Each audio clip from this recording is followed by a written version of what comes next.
Oke, kita akan lanjutkan. Kita akan lanjutkan dengan contoh soal yang berbeda ya. Namun masih mirip-mirip lah ya. Oke, di sini ada soal. PT Nusantara membeli seluruh saham PT Andalas seharga 1,2 M. 1.200.000.000. Pada saat dilakukan akuisisi, diketahui pula bahwa nilai wajar dari aset dan liabilitas adalah sama dengan nilai tercatatnya. Nilai tercatat dari seluruh ekuitas PT Andalas adalah 1,2 M juga, ya. Sehingga nilai investasi yang dikeluarkan PT Nusantara sama dengan nilai tercatatnya dari seluruh saham yang diperoleh. Jadi nilai wajar dan dari asetnya itu sama. Ini tujuannya supaya kita tidak mencari goodwill dulu begitu ya. Karena waktu di materi pertama ada kelebihan investasi kita alokasikan kepada goodwill gitu. Nah, ini asumsinya kita investasinya sama. Investasinya sama dengan nilai tercatatnya ya. Oke, kita lanjut. Di sini komposisi sahamnya adalah saham biasa 800 juta, saldo laba adalah 400 juta. Ditanya catatlah jurnal transaksi akuisisi PT Andalas. Oke. Di sini kita lihat dulu. Ini adalah laporan keuangannya sesaat sebelum akuisisi. Jadi masih masing-masing tuh ya. Masih masing-masing. Kas 1,6 untuk PT Nusantara dan 600 untuk PT Andalas.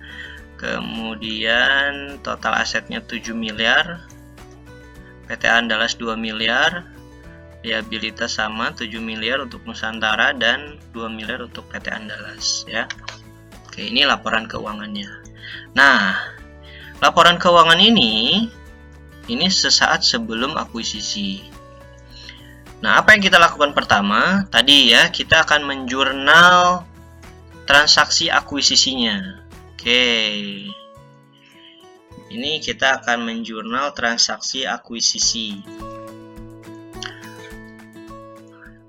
Investasi pada PT Andalas atau ini bisa juga investasi pada entitas asosiasi ya, atau entitas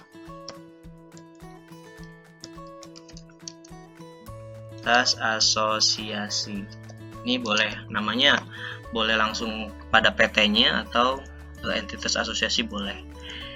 Nah, entitas investasi pada PT Andalas senilai 1,2 M, lalu kasnya 1,2 M ya.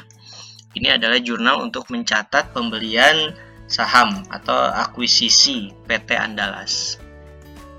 Nah, apa dampaknya? Dampaknya kita akan melihat laporan keuangan PT Nusantara dan PT Andalas.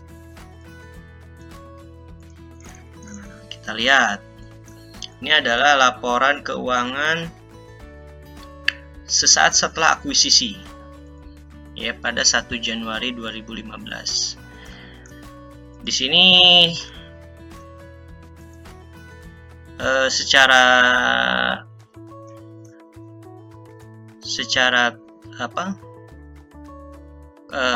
ini tidak terlalu terlihat berubah begitu ya, tapi ada perubahan di kas dan investasi pada Andalas, pada PT Andalas ya. Yang sebelumnya kas dan setara kasnya adalah 1,6 di PT Nusantara, tapi di PT Nusantara sekarang kasnya adalah 400 ya, berkurang 1,2. Nah, kemana itu 1,2? 1,2-nya ada di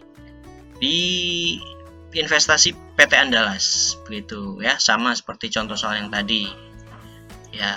Ini dia asetnya masih tetap 7 miliar dan 2 miliar. Oke, lalu yang kita lakukan langkah kedua adalah kita harus mengeliminasi, karena kita akan membuat laporan konsolidasian ya. Kita akan membuat laporan konsolidasian.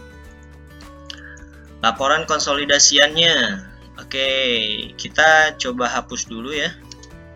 Kita coba hapus dulu ya. Oke, ini adalah laporan konsolidasiannya. Kas dan setara kas 400, kemudian PT Andalas 600. Nah, kita jumlahkan 400 tambah 600 sama dengan 1 miliar. Piutang 600 tambah 250 sama dengan 850. Oke. Ini adalah syarat yang pertama tadi adalah menjumlahkan aset, kemudian liabilitas dan ekuitasnya. Kita jumlahkan semua. Nah, cara yang kedua adalah kita harus mengeliminasi ya.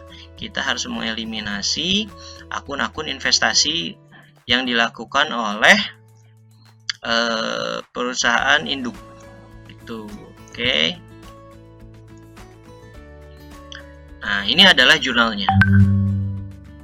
Oke, ini adalah jurnalnya. Kita harus mengkreditkan, kita harus menghilangkan investasi pada PT Andalas ya. Alasannya tadi ya. Alasannya tadi karena dalam laporan konsolidasi ini dianggap bahwa ini adalah satu perusahaan ya. Nggak mungkin perusahaan itu berinvestasi pada perusahaannya sendiri begitu kan.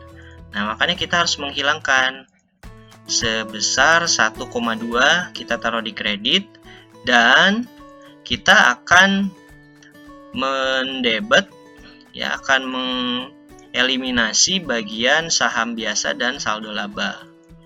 Yaitu saham biasanya 800 juta dan saldo laba 400 juta ya.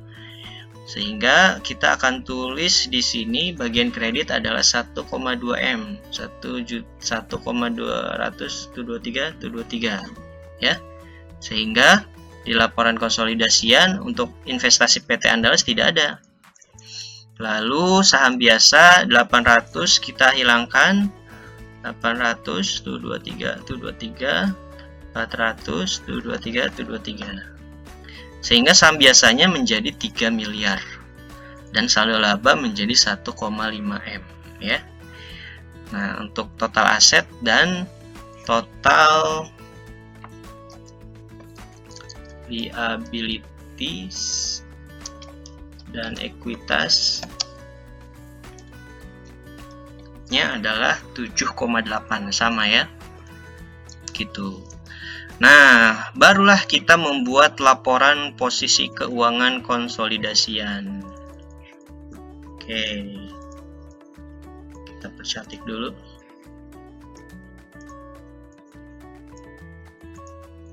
Oke, ini aset. Asetnya berapa? Asetnya 7,8 M. Ya, liabilitas dan ekuitas ada 7,8 M ya. Nah, jadi laporan keuangan konsolidasiannya jadi seperti ini. Begitu. Ya, piutang usaha 850, persediaan 750, tanahnya 2 miliar dan lain-lain. Oke, ya. Nah ini kan per 1 Januari 2015. Nah, nggak mungkin dong seperti ini terus. Jadi nanti kita akan melihat bagaimana kalau misalnya perusahaan itu perusahaan anak membagikan dividen. Lalu bagaimana perusahaan anak membagikan laba. Ya, kita akan lihat video berikutnya. Nah, ini saya kasih bocoran dulu. Selama tahun berjalan, PT Nusantara mengumumkan dan membagikan dividen. Nah, bagaimana perlakuannya? Kita akan lihat jurnalnya dan kita akan buat jurnalnya. Oke, kita lanjut ke video berikutnya.